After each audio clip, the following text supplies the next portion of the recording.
Washukuru sana wapendwa katika Kristo mnayotufuata kila leo.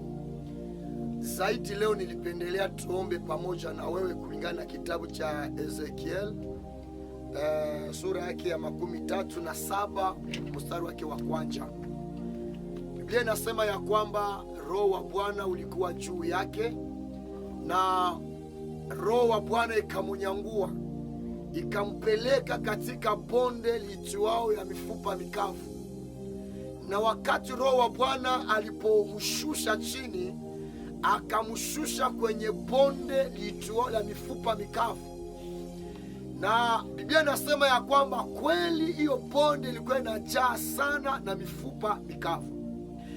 Kitu cha kwanza Mungu akamuuliza, eske hiyo mifupa inaweza kavaa uhai? Na mpenda mtumishi wa Mungu akasema, sijui, lakini wewe ndio unayejua. Akasema, kwa sababu wewe ndio unajua, basi tabiri juu ya hiyo mifupa mikavu. Na kweli Mungu alishitukuza, kwa sababu Mungu anapendaka yule atamrudishia heshima yake na utukufu wake. Tofauti na watumishi wa siku ya leo. Watumishi wa leo wanaanzaka penda wafanye vile wanajisikia, hawapendi wafanye selo uongozi wa Mungu wetu. Lakini hapa inaonyesha ya kwamba kuna baadhi ya watu wengi wapo,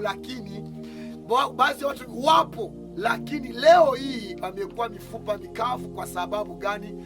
Ni kwa sababu ya kupungukiwa na neno la Mungu. Nataka tuombe pamoja na wewe. Kama kuna kitu kimekufa, Mungu akifufue, kwa sababu Mungu amenipa uwezo na mamlaka na hii neema ya kusema nitabiri juu ya maisha yako, nitabiri juu ya yale kitu kilichokataa. Bwana aruhusu kianze kusimama. Haleluya! Hapo ndo kwenye Mungu akamwambia tabiri juu ya mifupa mikavu.